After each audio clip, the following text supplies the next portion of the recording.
I'm Dustin Grove. Right now on Crossroads Politics, the Vice President visits the Hoosier State again in the midst of a contentious redistricting fight.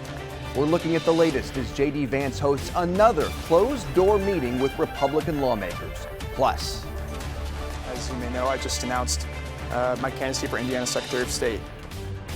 A new Bayh on the ballot. Beau Bayh hopes to become the third generation of his family to serve the state of Indiana. His reasons why and the challenges that lie ahead. Playing the political blame game, a violent incident that got the nation's attention this week. The governor's social media post that got deleted and why Marion County's prosecutor is sounding off about it. And another data center gets the green light here in Indiana after attorneys for the mystery company behind it answered questions. Why some neighbors say they still need more answers. It's all ahead on Crossroads Politics. Hello and welcome. We start with the Vice President's visit to Indianapolis, his second trip here in 2 months as the White House leans on Indiana to consider redrawing the state's congressional maps. The Vice President arrived Friday morning for a quick visit with Governor Braun and lawmakers. On social media, Braun posted they discussed redistricting and the importance of ensuring fair representation for every Hoosier. He said, "I appreciated the thoughtful discussion about how our state is serving Hoosiers through common sense and strong leadership." Going on to say, "I look forward to continuing our partnership to keep Indiana and America moving in the right direction." We're going to make sure that they hear us. Democrats once again rallied against redistricting, much like they did during the VP's first visit in August. Hoosiers, our neighbors, are talking to us and saying, this isn't right. I teach my kids not to cheat. Why on earth would I elect someone to knowingly cheat? While other Republican-led states like Texas and Missouri quickly answered the White House call to create new congressional maps expected to favor the GOP next year, Indiana lawmakers have been noticeably more hesitant. Legislative leaders here have said barely a word publicly. 13 News spoke with political analyst Paul Helmke, former Fort Wayne mayor and now an IU political science professor. He told us he thinks the fact that the vice president is coming here again shows that the administration may be concerned about next year's midterm elections, and this is a way to put pressure on Indiana to come through and call a special session to redraw the maps. That's a look at where the maps stand as of now. You'll remember back in August, JD Vance met with the governor and Republican leaders in both chambers. The governor acknowledged that the topic of redistricting came up, among other topics. And we also know it was discussed later that month when 80 or so Republican lawmakers from Indiana traveled to Washington to meet with the Trump administration, including the vice president. They met in the White House. Lawmakers who were in those meetings told our State House reporter Emily Longnecker there was no arm twisting when the topic of redistricting came up. It was more, hey, this is important to retain control of the House to continue President Trump's agenda. Well, since that time, we have seen some lawmakers go from a hard no on this to a yes, or at least being open about considering a special session, but many more have not spoken publicly about where they stand. Here's some of our conversation with Paul Helmke about it. I think it puts a lot of the Indiana Republicans in a tough place. They touted this map when they adopted it 3-4 years ago as being a very fair map, and now if they're going to change it in redistricting, it's going to be clear they're only doing it because of pressure from the president and the vice president. And I don't think any politician, regardless of party, regardless of position, likes to look like they're under the thumb of somebody else. So they're supposed to be responsive to the voters, not some other politician. Results of a new poll out Thursday show of 604 Hoosiers surveyed, 53% are against redistricting, 34% support it. That survey was commissioned by Independent Indiana, which is a nonprofit that works on getting more independent candidates elected. If the governor calls a special session, it would be sometime between next month and January. We'll continue to follow it, of course. Now, to the other big political story that made headlines this week. I am running to clean up a broken political system that is no longer serving the people of this state.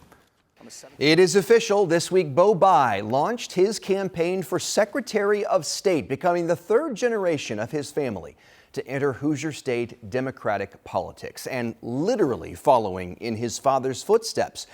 Beau Bayh, his dad, launched his political career here in Indiana, running for and winning Secretary of State back in the 80s. He went on to become governor and then U.S. Senator. His father, Birch Bayh, spent 18 years in the U.S. Senate, serving Indiana from 1963 until 81. Beau Bayh, at 29 years old, is a Marine Corps veteran, Harvard Law School grad. Here's part of his announcement this week and why he says he's decided to run. I'm a seventh-generation Hoosier. I was a captain in the United States Marine Corps. I was raised in a family of public servants, and I was always taught that public servants serve the people and not themselves. And too often today in our politics and in Indianapolis, I see folks in the State House looking out for themselves, and the Secretary of State's office is a perfect example of what's gone wrong. My plan for this office is simple. First, accountability for every tax dollar. I will root out wasteful spending, corruption, self-dealing wherever we find it, no questions asked. Second, I'm going to work to make sure our elections are secure and fair. No illegal votes, period. But we also should make sure that eligible voters can participate in our democracy. Indiana ranks 50th among the United States in voter participation. That is a shame. If I'm elected to the office of Secretary of State, we're going to make eligible voters be able to participate in our democracy. Third, I'm going to help the thousands of new businesses that are created in our state every year succeed. I'm going to be a real partner for them because the person in this office right now is not dealing in good faith. He's looking out for himself, and he's looking out for his friends. There's no room for that in our politics. But beyond all of that, it is time in this state and in this country to have a better type of politics. People are tired, they're sick and tired of the division, of the anger, of the partisanship, and of no one listening to each other. We need leaders today in Indiana that bring people together, that find common ground, that reach out to each other when we don't always agree. Our State House reporter Emily Longnecker was there for that announcement. She asked Bayh specifically about the Bayh dynasty and criticism by some that he is where he is simply because of his family name. Here's how he responded to that. I'm not naive. I know that I have some advantages because of that. But who would I be if I didn't make the most of the advantages I've been given in my life? Look, I've had a lot of opportunities given to me. And to people who receive a lot of blessings, much is expected. I'm running for this office to help people. I'm running for this office to root out waste, corruption, fraud, and abuse, putting the power back in the hands of the people of this state, not the politicians. I'm very proud of my family's history of public service. And I love my dad very much, and that's a great question. What would your dad say when you told him? Everyone can see how nasty and divisive our politics is. Just go on Twitter. Geez, I was on Twitter this morning, and it's a cesspool, to be honest with you. But so he's a loving father. Of course, he's going to be concerned that his son is wading into that fray. But he is proud of me because he knows that I believe in our state, and that I want to serve it, and that I want to give back to people. We also spoke with political science professor Laura Wilson from the University of Indianapolis. She says Bayh's name recognition may not actually get him as far as some may think. His father and his grandfather served a relatively long time ago, and much of Beau's childhood was spent in Washington, D.C. What he's going to have to convince voters is that he is a Hoosier at heart. He does understand what matters to Hoosiers, and that he has a message that connects to voters in terms of what the Secretary of State's office ought to do, and that he's the person that can lead that vision to reality. Incumbent Republican Diego Morales has announced he's running for another term. His campaign responded to Bayh's announcement this week with a statement which said, in part, Indiana Democrats are gearing up for their own fight to see who can cater most to the far-left progressive wing of their party. Beau Bayh is a natural fit for that crowd after spending most of his life on the East Coast. Now that he's back in Indiana, he'll need to explain why he's running for Secretary of State, besides using it as a springboard to run for governor in 2028. That statement again from the Diego Morales camp. Still ahead, the violent encounter downtown Indy involving former NFL QB and Fox Sports analyst Mark Sanchez. How this case opened the box to the political blame game between city and state leaders. And later, more land approved for a data center. We'll tell you where and why neighbors still have questions.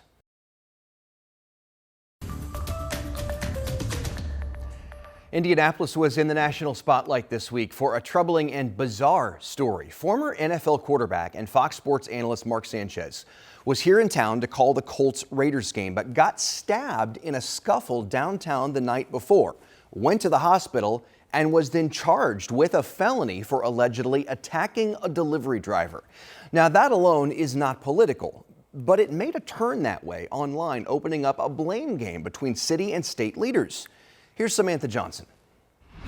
Just hours into the investigation, Indiana Governor Mike Braun took to social media, writing a post saying in part, quote, "City leaders must do their jobs and hold criminals accountable." He went on to say Hoosiers deserve better, praying for a full recovery for Mark Sanchez. But that post on X was later deleted, and Marion County Prosecutor Ryan Mears called it disappointing, saying the governor was using assumptions and didn't have all the facts. We heard from Mears on Monday. When those types of things are said, it's not really an attack on me, it's an attack on 420 people who worked in the prosecutor's office who are dedicated to their job. Mears posted on X for the first time in nearly 3 years to respond to the governor's deleted message, saying in part, quote, "Real leadership requires a basic understanding of the facts and a desire to do more than just blame others." But we can't do that without Chief Bailey, we can't do that without the community, and if the governor thinks he can assist, he's got an open invitation to come.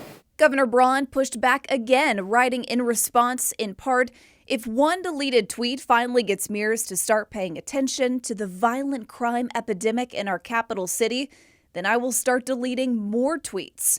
We reached out to the governor's office several times on Monday to talk about the back and forth. We did not hear back. In Indianapolis, Samantha Johnson, 13 News. Also this week, a data center planned for Morgan County got another green light, despite loud opposition and passionate protests from neighbors. County commissioners approved the company's request for more land. Jenna Webster explains why they passed it and how residents are responding.